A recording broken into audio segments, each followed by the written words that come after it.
gotta be kidding me.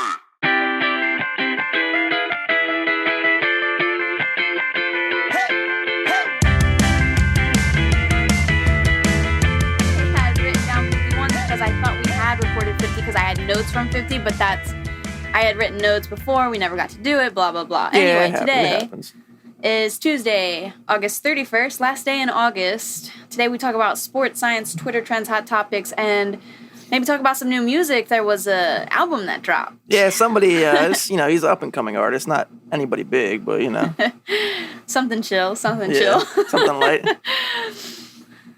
All right, so I guess let's hop right into science. Do you have any housekeeping?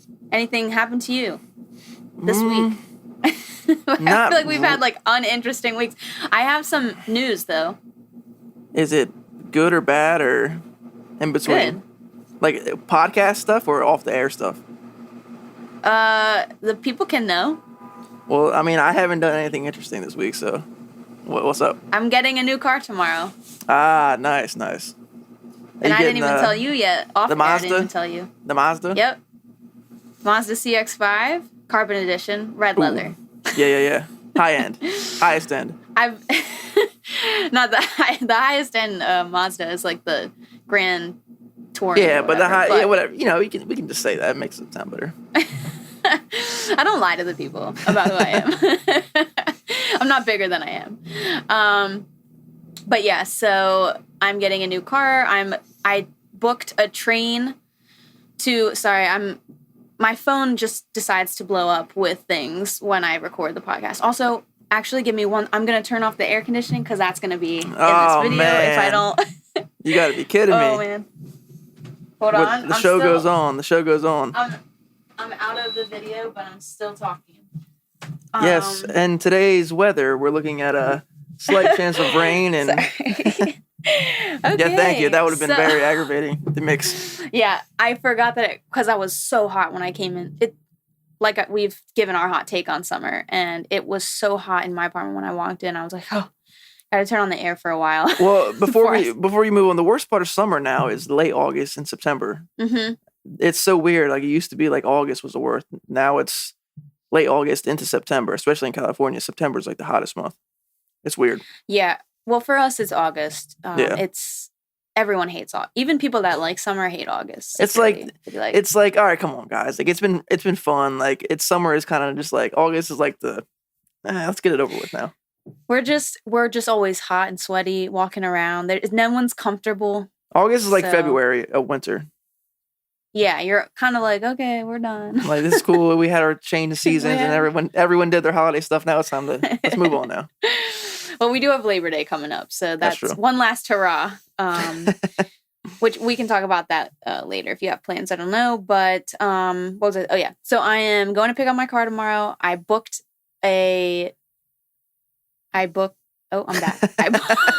So many issues some already. Professional podcasting going on right now. I am taking a train. I booked a train to Delaware to buy my car in Delaware low taxes. because it's cheaper. Yeah. Well, it's just cheaper. In general, the car is cheaper. Yeah. It's crazy. How much? Like a couple thousand? Not like 1,000, but that's still a lot of money. It's worth it. Yeah. So yeah. I'm still gonna pay New York tax because my license is in New York, which is dumb, but that's how they get you. Yeah. So yeah, I'm getting a car. I'll be able to drive places and not be limited by the subway, which is nice. But then I thought about this. I don't know what to do.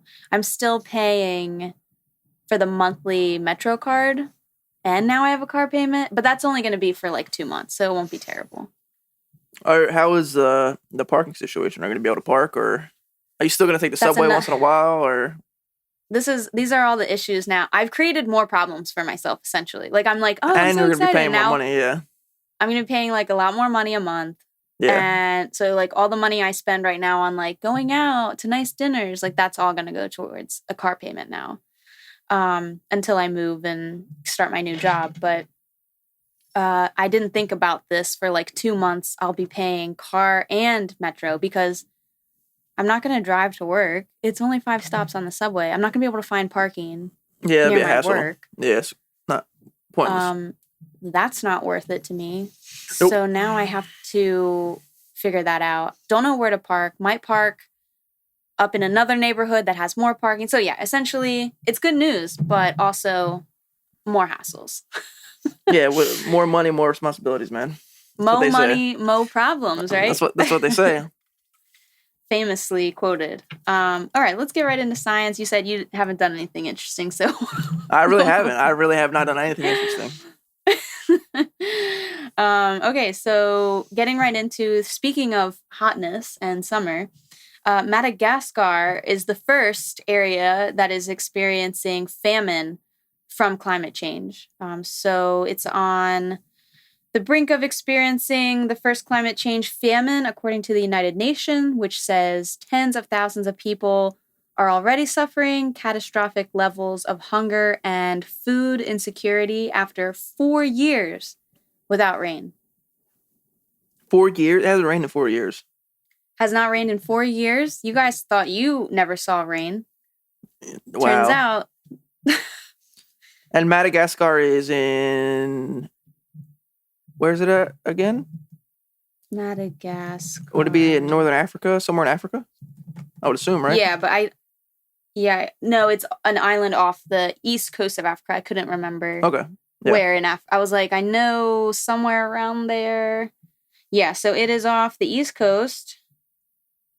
It's an island all to its own. Obviously, we all saw the movie Madagascar, cartoon movie, which made me realize where Madagascar was because I never knew before. But it's on the same side as Kenya and Zimbabwe and all that. So yeah, they haven't seen rain, which is crazy. They're like a friggin' island in the middle of the ocean. Yeah, I haven't seen rain in 4 years. It's it's sad, actually. It's pretty devastating for the climate. And it probably, I bet it looked, because Madagascar was really luscious, like the area, I think. I mean, how can plants grow? How can trees grow? How can anything grow when there's no water? Yeah, like I wonder, I'm like Googling images now and it's like brown everywhere. I'm sure there's been wildfires and stuff with that dry climate. It says it's the worst drought in 40 years. There's sandstorms, locust attacks. 1 in 6 children are now malnourished. Crazy. Can we get these people some water? Like, what can we do? This is crazy. Yeah, there should be some way to help. I wonder if, like, other African countries are trying to help. I don't know. I mean, I would assume other areas surrounding it would be experiencing the same thing because it's not like that island just not getting water and the rest of them. Yeah. So I wonder if there's like a huge drought in Africa altogether in that area. I was wondering that too. Let's see, African drought. This is some live podcasting, baby. Hey, we have questions. That's good. Means it's an interesting topic. Drought threatens millions in southern Africa, so it's kind of all in that area. We should look up like donation. I'm sure there's donation centers you can send money to or stuff too. Yeah, I just don't know about donation websites. Like, I don't know who is to trust. Where does the money? That is my biggest thing with that because like you've heard so many things in the past about like shady people running these organizations, and then they're millionaires, billionaires, and like how did you become so rich after you're supposed to be working a nonprofit like charity organization, and then the money, like where does the money go? And it's weird. Because I've been wondering, like, there's not many things. I'm not like super involved in volunteer organizations, which I could be more, obviously. Especially with science, there's a lot of things I could be doing, and maybe I will, in my new job or whatever, if there's more opportunity. I mean, with COVID, it's kind of became limited. I used to like volunteer in schools and stuff. Yeah. Showing like, bringing like human brains to like the elementary schools or underprivileged areas or something like that. Yeah. But just recently haven't done anything. And I was like, man, I would love to get involved with something that really is close to me. So something with like climate change, like I would rather go in person and do something. Like, I don't know, I don't want to just give money. Yeah. I don't know where that goes. And then, but it's like, I can't get to Madagascar. I'm going to go to Madagascar. So it's really like, I don't know what to do. And then I was also thinking of, like the women in Afghanistan now are going to, start facing hardships and they're trying to escape and they're not going to have any rights anymore, things like that. And I was like, is there some way I can because I love that. Like, I would love to support something like that. Yeah. And I just don't know what to do. But there's a lot of things on Instagram now. You just have to know who to trust, I think. Yeah. It sucks that it has to be that way, but it's that way. So. Yeah. But moving on to the next topic, a little less serious. All right. a new study finds one hot dog knocks 36 minutes off. I saw this, man. That's crazy. So researchers subjected 5,853 foods to their morbid calculations, ranking them according to their impact on both human health and the environment. And so that's, kind of goes along with the climate change. So while hot dogs may be a casualty of the analysis, there's good news too. With just minor changes to your diet, the authors say you can have a big effect on both your health and your carbon footprint. So they rank hot dogs are like the worst because it's meat, some weird meat, and yeah, I figured hot dogs were terrible for you. Yeah, hot dogs are not good at all for you. Yeah, so essentially taking whatever calculations they use, probably some type of algorithm combining both of these metrics, that is bad for you. They have. Do they do alcohol as well, or just food? I'm looking at there's they made this fun graph for people, which is actually kind of cool. I wish we made all of our science graphs this way with food pictures instead of dots and stuff. It's just here's a hot dog. And the hot dog is in the red. It looks like, I think that's a picture of bacon, which I also assumed probably not great, which is sad because I love bacon. How much? What's the time? What's the time off your life for the bacon? I need to know because I might 30, be 38 seconds. Hot dogs. No. Hot dogs are at 36. It looks like bacon is in between. Is 25. Okay. Per piece, per slice. Yeah, that's a good question. I don't have the. I should have pulled up the paper. Oh man. Every time I eat a slice of bacon now, I'm feeling like I had 25 seconds off my life. I'm going to have to download the paper to see, because this is just a graph. And it has it does. So maybe it's multiple pieces because the hot dog is one. It's just one hot dog. But then on the bacon picture, it's 5. So the hot dog is 36 minutes and the bacon is 25 minutes or 25 seconds? 25 minutes off your life. Holy shit, man. Now every time I eat a piece of bacon or a hot dog, I'll be like, yeah, I'm just slowly killing myself. I mean, you are. Let's see. Gains. Peanut butter and jelly. Wow, I've eaten a lot. 30 minutes gained. 30 minutes gained. So all I have to do is eat a peanut butter sandwich every time I have bacon. Even it out. What if I put the bacon in the peanut butter? It's 0. You've canceled. Neutralized. It's like acid and bases. Okay, another food. Apples give you about 20 minutes at it. I eat a ton of apples. I haven't eaten that many lately. I need to up that intake. I wish we had a little ticker on top of our heads, plus 20 minutes. That'd be cool. That would be. I mean, I think that's a movie plot. Cucumbers, 10 minutes. No one eats those. People eat cucumbers. It's a very popular thing to eat. Peanuts, I think that's a peanut. Sorry, I'm looking at the graph on my computer. It's why I'm going in and out of the video. It looks like peanuts. I think there's some grains in here. Zucchini and stuff is adding about 5 minutes. I don't know what the heck that's a pick. I think an egg is pretty neutral. Nice. That's good. Pretty neutral. That's good. So there's a cup. There's a cup of brown liquid. Do we think it's coffee or soda? I think it's soda because it's in a clear glass. So that is taking 10 minutes off your life. That makes sense. Most red meat in general is taking about 5 to 10 minutes off your life. This is fun. Everyone should check out this graph. So that's new. That was just published. And that's actually published in a high-end journal. So that's pretty cool. You gotta be kidding me. All right. Moving on. Everyone, maybe we can put a link in the post for this podcast to this study, because I think people would find it interesting. And it's easy to read. Okay. Yeah, we can do that. Yeah. For the hot dogs. Gotcha. All right. Moving on. Last science topic. Mysterious radioactive cubes found around the U.S. are probably Nazi experiments. Well, that's not a surprise there. So it sounds like something from the Avengers, obviously. Yeah.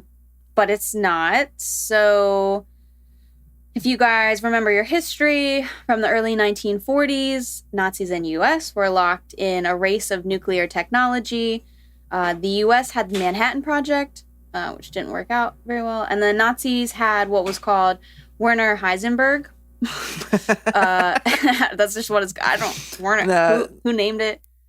I don't know. We named ours the Manhattan Project, so... So it's from the Heisenberg uncertainty principle. And... I don't know where they got the first name from. It doesn't say. So at the heart of the research, there were these 2-inch long cubes of near pure uranium. And so the hope was to exploit nuclear fission to transform them into plutonium, which would then create an atomic bomb. And so we thought we had, I guess, collected all of these from their labs or whatnot. Yeah. But it turns out they hid them in different places somehow. In America? You know, I mean, yeah. Really? That's odd. Yeah. So they were hidden. Does it say why? Around the U.S.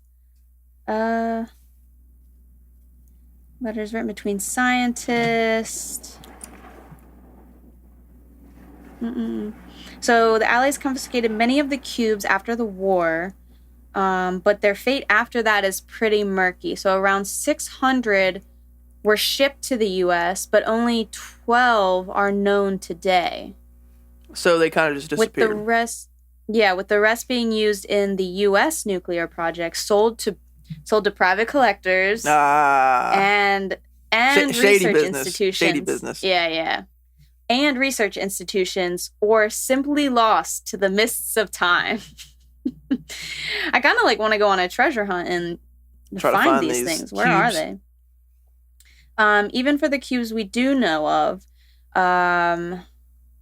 still kind of a mystery. The origins of the cube are unknown. Nobody's sure how it even got to the laboratory at all. What in the world? I should have read more about this. Yeah, we need a whole conspiracy about this. Yeah, this might have to be at the beginning of the next episode. Yeah, we gotta look more into this. We'll look more into it, but yeah, because I thought it was just kind of like they were hidden, we found them, but no, there's more. Coming to you live from the field, we're out here looking for these cubes. Yeah, I'll look more into this. It seems to be a lot of mystery around them. I'm sure that there's a conspiracy episode on a podcast somewhere about these. But yeah, this is a new news story though, so maybe some of them are being discovered and now they're looking more into this, but no one knows really what they are, how they got there. Just know they're part of some Nazi program. Some got shipped to the US and mysteriously disappeared. Of course they don't know what happened to them. Oh, I don't know. They just kind of got here somehow and they disappeared. I mean, everyone be careful. If you find a radioactive cube, probably dangerous. Well, definitely dangerous, but... All right, so moving on. I'll try to find more into that. I'll try to start the next pod with that. Don't waste any more time reading. Just reading while you guys listen to me. So our last science fact. Did you know the average human body carries 10 times more bacterial cells than human cells? I did not know that, no. We're all just full of bacterias. That's interesting, so... You have to think of all the bacteria in your gut, in your mouth. Yeah. We're disgusting. We are disgusting human beings. I think the pandemic showed us all that we need to be more clean. Yeah, so let's move on to news. I left it blank in the news. I mean, the one thing that I had seen today was the Jeopardy host that just took over for Alex Trebek. He's gone, is baby. Already fired. You got to be careful what you record. You got to be careful what you say, man. So he stepped... Well, I guess he stepped down. I mean, they probably told him to. It was so he stepped down. Mike Richard, he, I guess, has been the... I don't watch Jeopardy right now. No, yeah, I haven't seen it in a long time. I'm, surprised these shows are still... I guess from old people, man. The generation before us. Like, once they die off, I think a lot of these... anymore. The streaming... I mean, the streaming has taken over. Cable is dying. Although... I will say I did just sign up for cable because they've made it... I think they're learning that now the streaming is getting to be too much because now you have to stream everything because you got shows on every streaming platform. But now what people are doing is what we're doing, which is just sharing streaming. So you get multiple sign-ins and you just share the services. But now cable, I think, is trying to fight back because I got a deal with cable and internet being cheaper than internet alone. Yeah, I mean, they're going to have to do something like that because they can't survive. And they don't have, like, they're not going to have any rights to shows anymore because Netflix is taking over or it's on Amazon or, I mean, they still have FX and CBS and all those type of programs where it is live on cable. But a lot of people like to binge now, they'll wait a couple weeks and then watch 2 episodes back to back or something like that. Yeah, so... I recently got cable again. I was a cable cutter for many years. Proud of it. Is that like a term? Now, yes. And now I'm back. I got TV. I can watch SportsCenter anytime I want. It's nice. Yeah, SportsCenter is nice, man. Just put it on the background. Like, I love funny. It, man. It's funny because, like, you're sitting there watching SportsCenter and you might be doing other things. Then you look up again. And it's a whole hour's passed. I'm like, I just saw this. It can't be an hour already. Yeah, they do. They just keep repeating stuff. Yeah, every hour. Yeah. I missed it the first time, so I'll get it the next time. I like to hear it again. Especially with like football coming back. I just need the news. I need to know what's happening. Yeah, fantasy stuff. Oh, we can talk about that in sports too. I just remembered. But anyway, we got off topic. We were talking about Jeopardy. We ended up at SportsCenter. But yeah, so Jeopardy and Wheel of Fortune are shows that are still ongoing somehow. Crazy. With the passing of Alex Trebek, we had this guy Mike Richards take over. It's only been like a week or two, I guess, apparently for new tapings, and he some ugly statements resurfaced from apparently an old podcast series. I'm like, watch what I say here. Yeah. So whatever he did before, something bad happened that he said. Things don't age well, especially now with people being canceled and everything. If you said something 10 years ago, it's probably going to be bad now. So yes, he got caught for that. I don't know what it was. He was also apparently some lawsuits with multiple models when he worked on The Price is Right. So yeah, I don't know what's happening there. Let's, we can all guess as to what that is. And if you've recently watched The Morning Show, which I got Dougie into, great then show, we man. all know what's happening. If you haven't seen The Morning Show, Apple TV, this is not an ad, but you got to watch it, man. The Morning Show and Ted Lasso, great shows. Yeah, those are the best shows. I'm like curious if Apple TV has more hidden gems. So I'm gonna try and watch a couple other ones that people told me about. Yeah, I mean, I'm excited to see what they have in the future too. New season of The Morning Show is September 17th, by the way, it starts. Yeah, I'm pumped. Yeah. I'm going to try to get more people on that. Okay, so that guy's getting fired. Although Sony said that they're going to still keep him around. So is it so whatever he did wasn't too bad, I guess?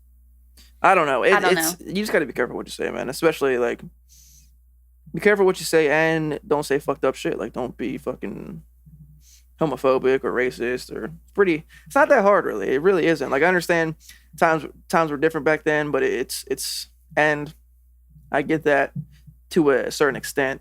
I don't know what he said, so I'm not advocating for him, obviously. Yeah. But just if you think it could be misconstrued, don't say it. Pretty simple. Like, pretty simple. It is pretty simple.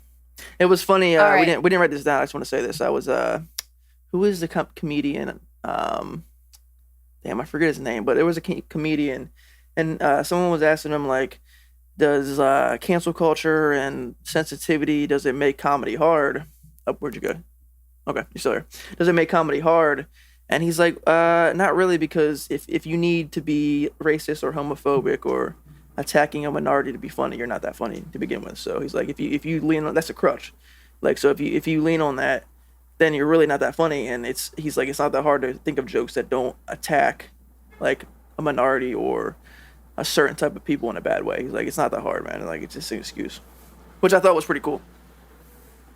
Yeah, I agree. He's a pretty big comedian. I forget his name now. It's I just slipped away from me, but he's a pretty big comedian. Yeah, no, I think I actually just went to a comedy show this past weekend at Gotham Comedy, which is like a famous place in New York, and everyone had really funny sets. Hilarious sets. Like, all of them were good, and nothing like that was offensive or anything like that. Yeah. And I mean, if any, it was like the Italian comedian. He was just talking about like typical Italian things, but he wasn't being like racist or anything. Yeah. And yeah, I don't know. I feel like comics are fine. I know that some have been scared of being canceled, but I don't think. I think people still go to comedy to find relief, even in serious topics. Yeah. Because comics have a way of thinking of things differently and putting them in different perspectives, which is cool, and making light of tough situations. Yeah, which I think is still important that they're allowed to do that. But yeah, I haven't like heard anything recently that I've been like, ooh. No, yeah, but I mean, it's a fine line, but I think they toe it pretty well, and I think they know now that you got to be careful. You can make jokes about things, but you can't attack a certain type of people. Yeah, I think that's the difference. Yeah. Okay, so let's move on to sports. Ooh, I can't wait for this topic. I love it. The Mets, baby. The Mets are gonna Met. Love it. Yeah. So the Mets are booing fans. Well, no, they're not booing fans. So I'll break it down. So basically, the Mets have been underperforming. They've been bad all year. So are the Phillies, but I'm not talking shit on the Mets. I'm just saying they've been bad, and they should be better than what facts. They are. Yeah. And so the fans have been booing because they're aggravated, and it's New York, and they're angry like Philly. And so the players are kind of pushing back, and they're now the last couple games, I believe, like every time they get a hit, a double, a home run. And in baseball now they do like the celebrations when they get on base, and they do like the, I don't know, some wave, some do like the thing. Well, you can't see this. This is, if you're watching the YouTube, you can't see what I'm doing. But they do like hand things on base when they get hit now. Yeah. So now the Mets are doing a thumbs down to the fans, as pretty much saying, you booed me when I struck out or didn't get on base, but now I am throwing it back to you because I did well. So I'm kind of like, kind of see what I'm saying though, right? Like they're kind of throwing it back in the fans' face. Like, if you can give it to me, I'm going to give it to you.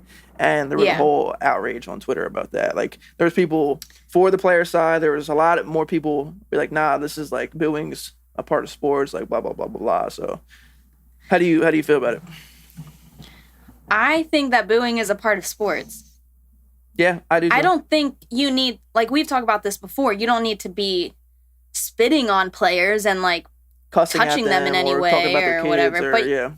But booing has always been a part of sports. Like, boo, you're a bum. Like, that's the typical baseball yell. I think, and it's not about booing the other team. It's more about booing your own team. That's the issue people have. Like, it's everyone knows you boo the other team. That's a part of sports. No, I don't have a problem booing my own team, and maybe that's because I'm a Philly fan. But I don't have a problem being like, you guys are playing like garbage right now. I think it's a fine line from. Go ahead. Yeah, I don't think the players should be throwing hands at the fans. I mean, that's who they're still. yes, they're booing you, but they're still paying money. They're still there supporting you in a way. They're just telling you, like, hey, like, step it up a little. Yeah, you guys. I understand that, and I agree with you for the most part, but I think it gets taken too far. It's one thing to boo, like, boo, and it's another thing to be like, you fucking suck, you fucking kids, blah, your wife's ugly, blah, blah, blah. Like that, people take it too far and start cussing at players. Like, that's what you don't do. You boo, get your boos out, and you be quiet. Like, you don't need to go any farther, and that's the issue people have.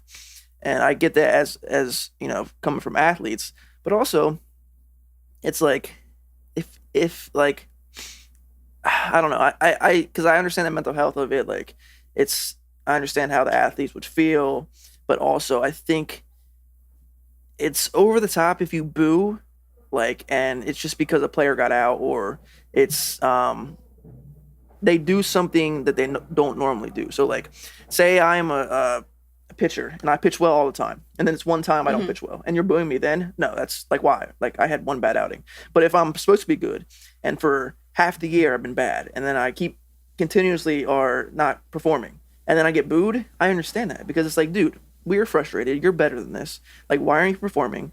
Like, it's that's the frustration that I understand. If you get what I'm saying. Yeah, I agree. I agree. You shouldn't just be booing continuously after a couple bad games. Yeah. But the fans were probably fed up because they've been losing. Oh, and it's been terrible. And you know what? I bet the Mets players are fed up too.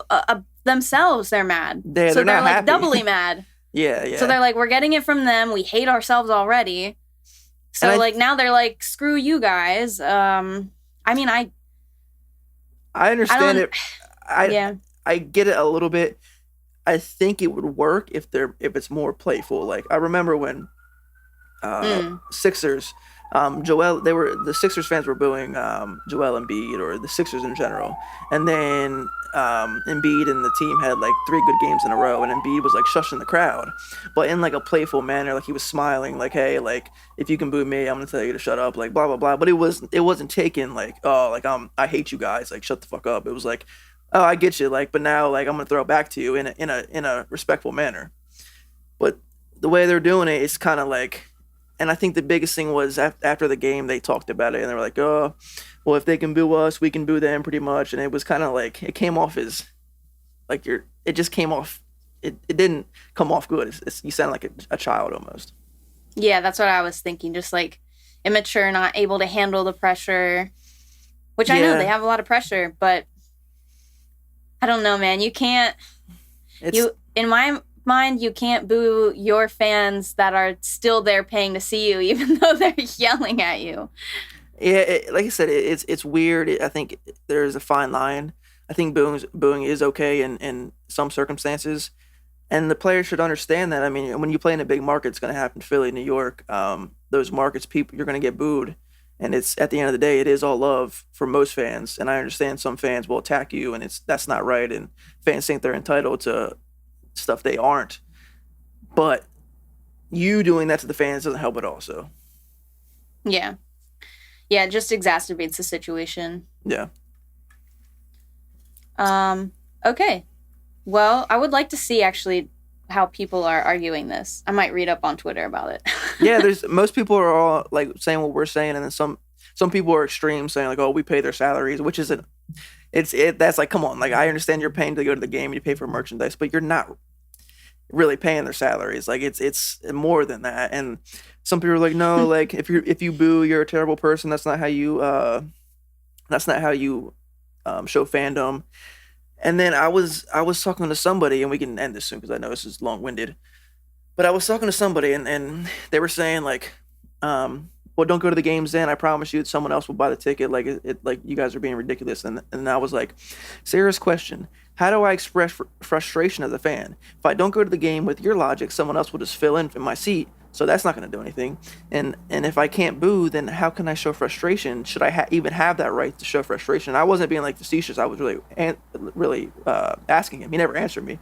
But I was like, do fans have that right? Which I think they do to a certain extent. Like, if I'm frustrated, I'm paying to see you. I spend a lot of my time, my free time. I don't get paid to watch you guys. I do this. I choose to watch you guys. I think you can voice your frustration with booing, but that is it. You can't attack them personally. You can't cuss them out. You can't throw things at them. You can't do anything like that. Booing is what you can do. Yeah, I agree. Yeah. We can move on to fantasy football now. I don't have anything more to add to that. Yeah, we can move on to fantasy football now. Yeah, so I'm the queen of fantasy football. Oh my gosh. Here we go. I'm defending my throne in this league. You do have a good team. You do have a good team. We drafted last weekend, and I had the first pick. Which you won. See, if you win the championship, you should not get the first pick again. It's random, man. I can't control fate. Random. Sounds like some money was thrown aside. Some collusion.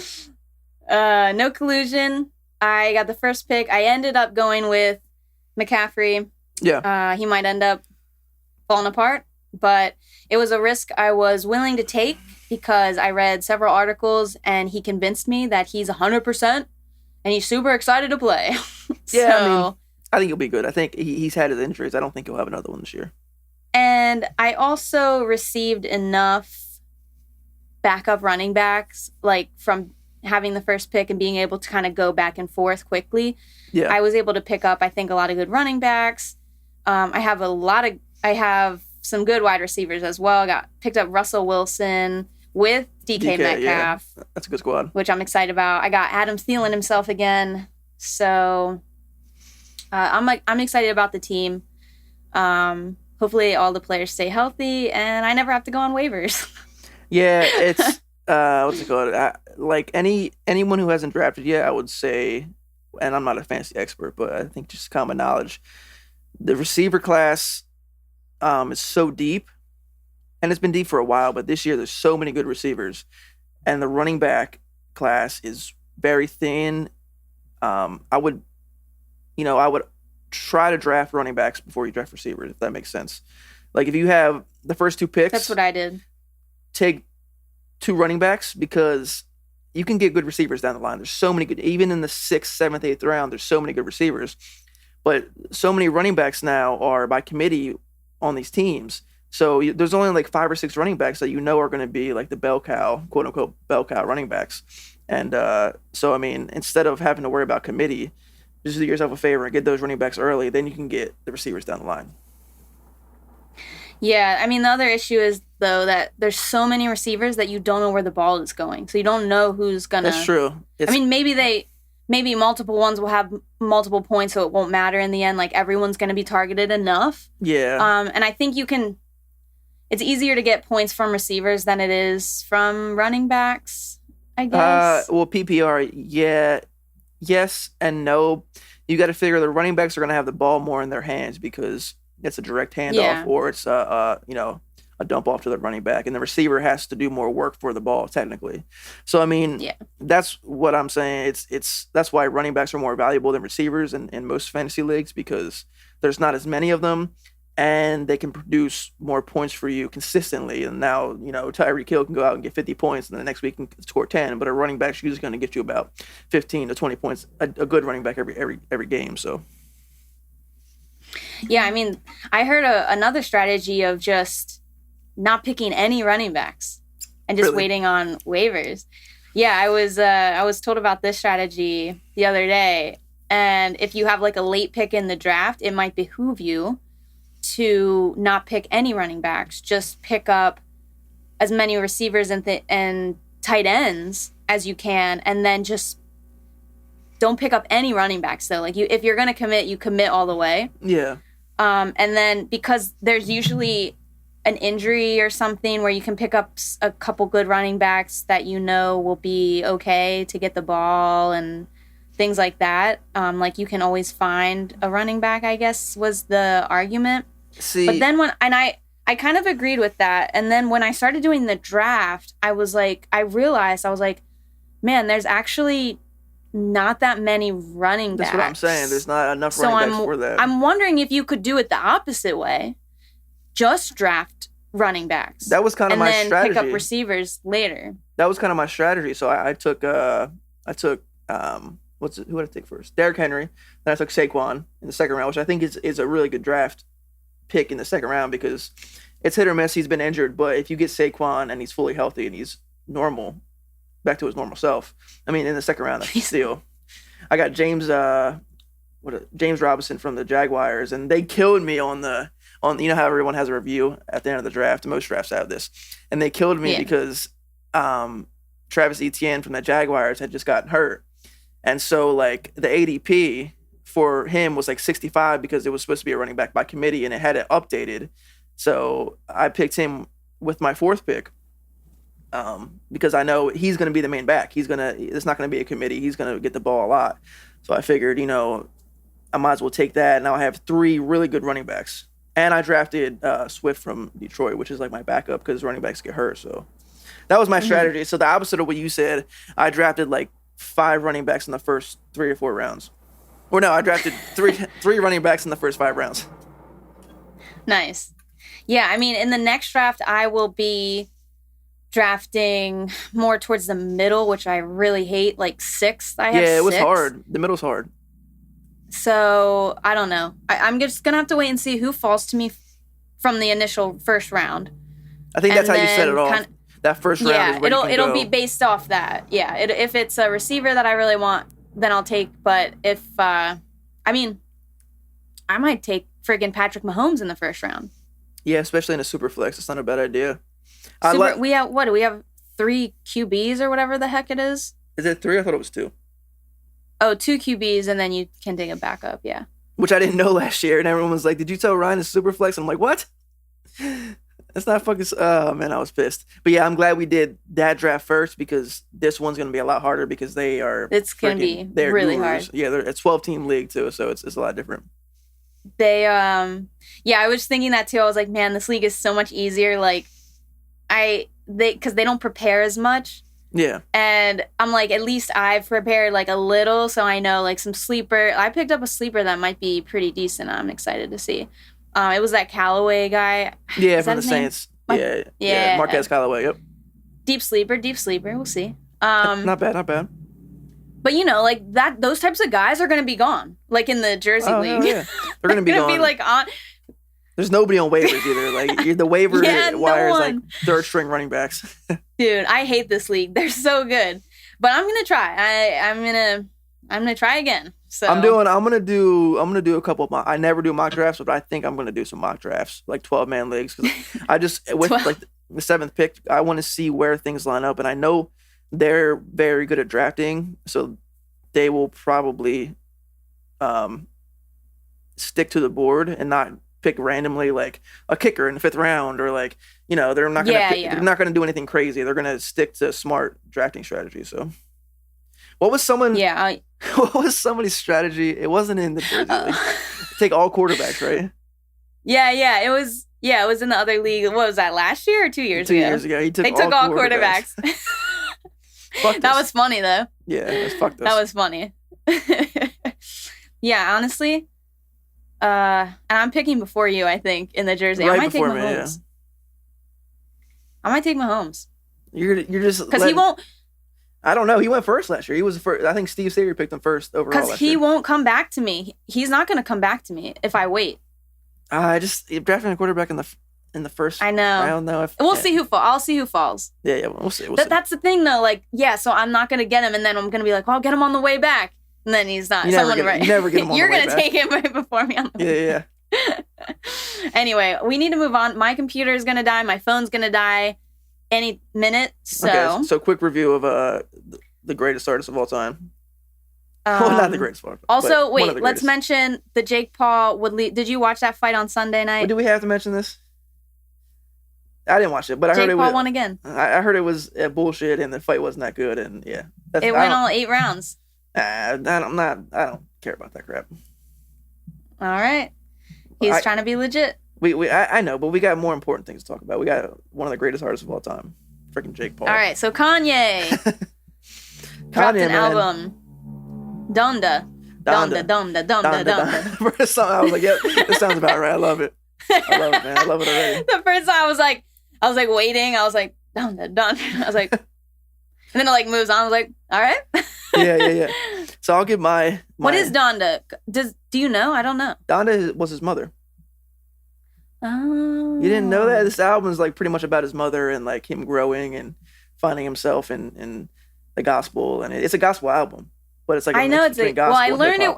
I learned so many things. I learned it was a gospel album. Now I know that's his mother. And I think when I first listened to it, I think you have to be in a certain, like with any music, you have to be in a certain like environment to enjoy the music. Like I was out driving and I was like, I was kind of, I don't know if I was hungover or not, but I had a headache and like I couldn't like process the music well. And the second time I listened to it, it really hit me. I was like, wow, this is a great album. And there's so many songs, which is the only critique I have. So many songs and they're very long. But once you narrow it down to like the 10 to 12 to 15 songs, great album. I mean, I've been listening to it for the last 3 days straight, like the 10 songs I like, and it's great. I love it. No criticism, really. I mean, if you don't like gospel, then you probably won't like it, and it's not for you. But I mean, I think he did a great job. Cohesively, it sounds amazing. Production's always amazing. It's Kanye. Yeah, the production is really good. Features are amazing. It sounds like when you listen to it, you feel like you just went through a church service. It's pretty cool. Very emotional, some of the songs. And it's overall, I mean, the best album we've gotten from Kanye in a long time. Yeah, so I was also listening to this in the car. So I think I need to listen to some songs again. The second time is a lot better than the first time. Because I was like, also, I'm not a gospel person. I was getting, the repetition was killing me slightly in some songs, but yeah, that's gospel. That's gospel. So I didn't know that when I was like, oh God, what's happening? Like, and that's just a personal preference. Some people really like that. Yeah.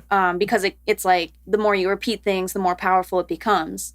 But I mean, the sound is great. The production is great. I mean, that's not an issue. It's just trying to narrow down the songs that I like. Yeah. It's like a playlist. It really is like a playlist. And we were saying it's kind of like, it was kind of like a production, like a musical. That's how the songs kind of flowed through each other. Which I think he's going to use in live shows. He's going to make a whole production out of it, which he's already started to do, which is kind of genius. It's not going to be a musical, but it's going to be a live show production where there's going to be things coming on and off the stage, actors on and off the stage, and he might not be performing, but he's going to be producing a whole product on stage. Yeah, I mean, he's a genius. Yeah, it's gonna be cool shit, man. If I can go to a show, I want to definitely check it out because I think it's going to be a masterpiece. Yeah, it's and he did all of this in the I don't stadium? think so. I think he did like a decent amount of it, but I think most of the songs were probably recorded and he just polished them up at the stadium. He probably recorded like 5-6 songs maybe in the stadium. I don't think he did all of them in the stadium though. Because some of these songs we've heard for a while, like there's been leaks and stuff, but yeah. Oh, okay.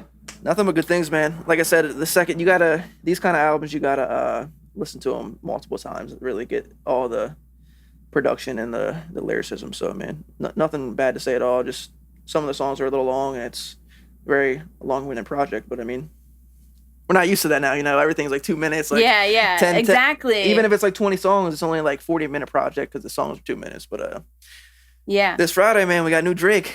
We'll be in here next week talking about the new Drake album, man. And Kendrick dropping soon, too. Halsey just dropped a new album, too, which we need to talk about next time. Which is also like a production. Like, I think she's going to do live shows. Like, she did a movie. I listened to... She did a whole movie. Did you listen? No, I didn't. Yeah, I know. It's really good. Listen to it, and then we'll talk about that next week. Yeah. Well, your stuff's about to die, so we'll wrap this up. Hope everyone enjoyed this episode. It's been real. It's been fun. It's been real fun. Peace. Peace. You gotta be kidding me.